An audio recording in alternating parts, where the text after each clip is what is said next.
Star Wars Celebration, day one just happened, and a lot happened. A lot was announced, a lot of juicy, just very exciting information. I'm going to just break down very quickly what was said, but just a reminder, Sunday night, Brett and I will be dropping a more in-depth video on what's to come and maybe the ramifications of certain announcements. But let's just go ahead and talk about what happened on day one of Star Wars Celebration.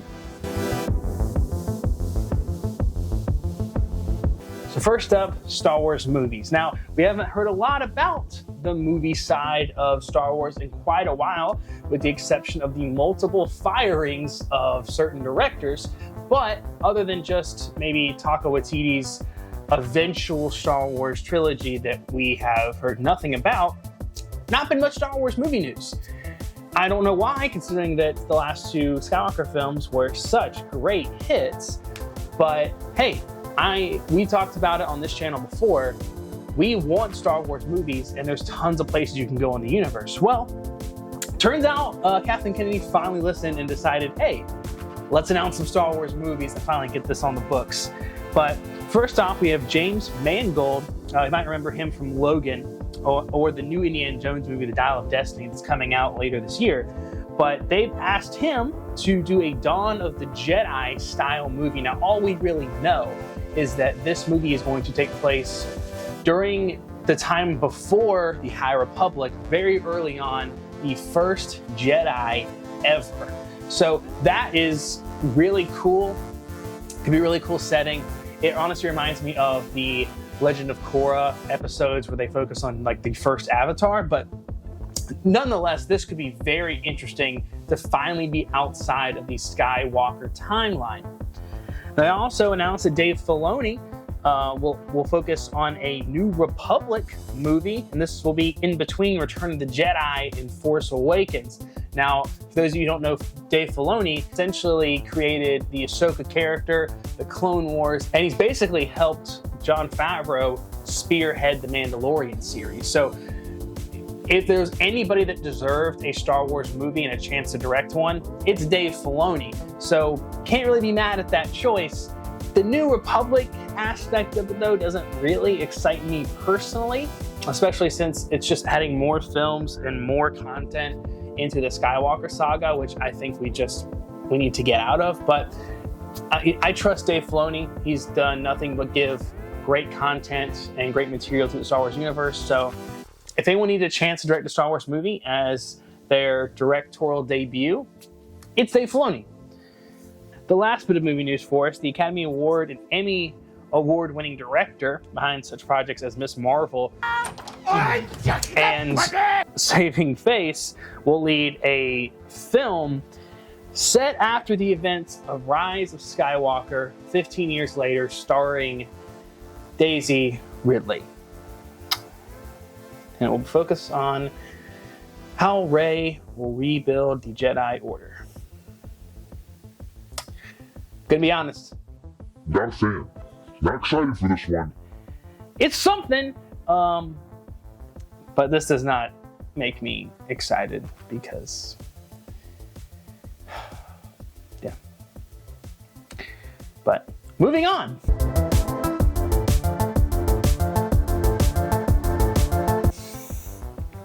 The shows. So a lot of Star Wars shows happening right now. A lot of series in the pipeline. We knew we were going to get some Star Wars shows news from Star Wars Celebration, so not really a, big shock there. But the first thing they did reveal to us finally was an Asoka trailer and poster and a couple little tidbits of information. So the Asoka trailer dropped. It's a pretty dang good trailer. There's a couple shots in there that look a little weird to me, but for the most part, super exciting. We might have our first orange lightsaber in the Star Wars universe, which is kind of cool. But other than that, it's a pretty standard Star Wars trailer. We also have a poster that came along with it and a release date of August 2023, so not that far away, my Asoka fans.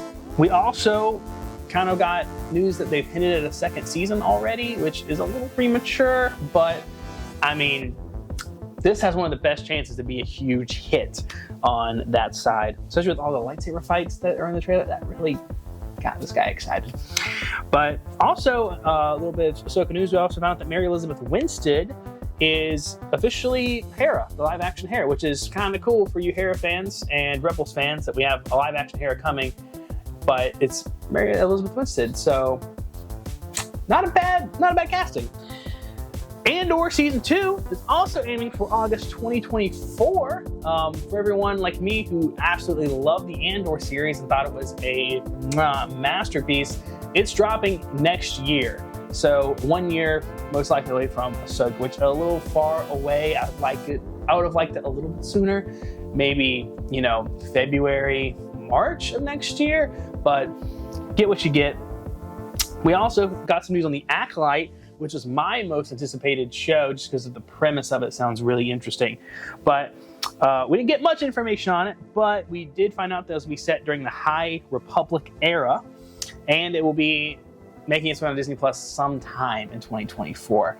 What time, you might ask? I don't know. But considering that Andor Season 2 is on the back half of the year, and they just started probably very early pre-production on that, you have to assume then that the Acolyte will probably be earlier in the year, maybe that March time slot. And last, we got some Star Wars Skeleton Crew news. There's not that many people excited about Skeleton Crew. I mean, it's not a super interesting premise, but they did announce the directors for it, which is kind of super interesting.